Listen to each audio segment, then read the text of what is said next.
ब्रजलीला मध्य रासलीला ही श्रीकृष्णଙ୍କର सर्वश्रेष्ठ लीला। सेदिन होता है पूर्णिमा तिथि शरत काल। श्रीकृष्ण पूर्व प्रतिश्रुति स्मरण करी वृंदावन रे गोपी सहित रमण करने को चाहते एवं ब्रजनारी मनोहारी सुमधुर बंशीवादन करिसेंती। गोपी उच्चाटित होई धाइछंती। समस्ते पिता माता पति पुत्र परित्याग करी निर्जन वनकुंज समीप उपनीत।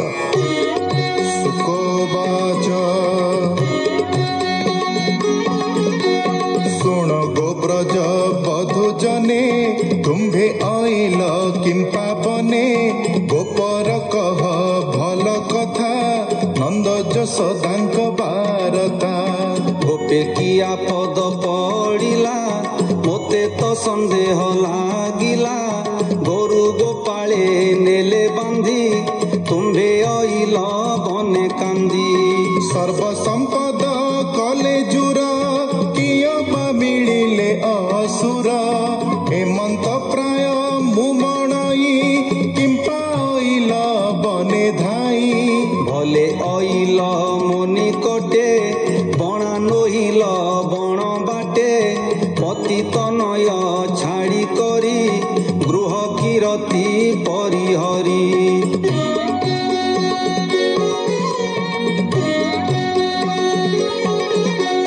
किंपा आइल घोर बन नुहई उचित विधान भाग्ये मु बाउथिली बेणु मते भेटिल आसी तेणु।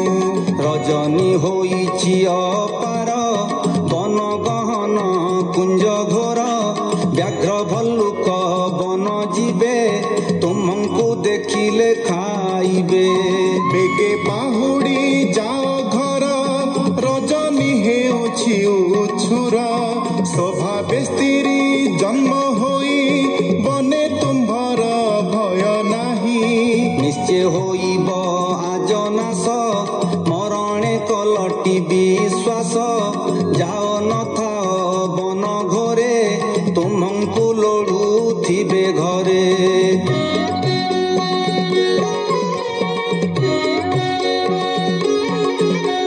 माता पियर पुत्र भाई लोड़ू जे थिबे नाम राई जे जहा स्वामी को पचिते लोड़ीबे घर द्वार पथे।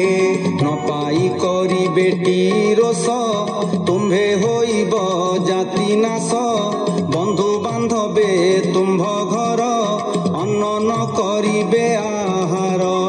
जलहीन करिबे पान तुम्भे होइब जातिहीन न जानी जे बेगो आइल बहन कर मोर बोल। देखिल बन परिमल नाना कुसुमे नदी जल मलय पवन शीतल तरु पल्लवे भृंग मेल।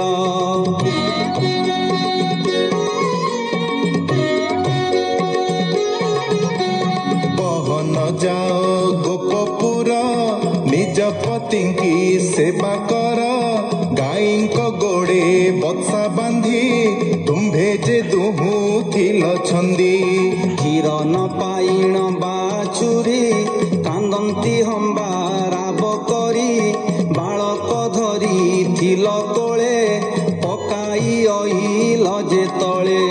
छिड़िला ओष्ट दंत पाटी कांदंती तुंडे भरी माटी बहन निज पुरे जाओ स्तन्य पियाई गाई दुह। जेबे अइल बेणु नादे मोरूप देखी बार सधे एबे देखिल मोर देह जाओ गो दंडे न रह।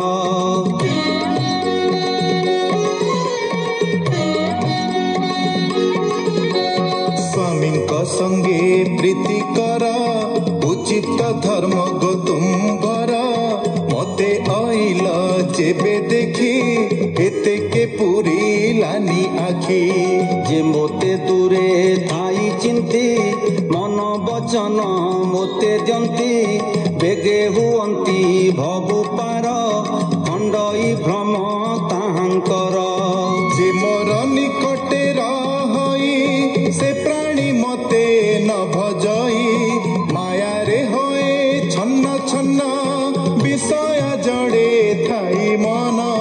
से मोते पाइब के मंत हसी बोलंती गोपीनाथ मुनि बोलंती रा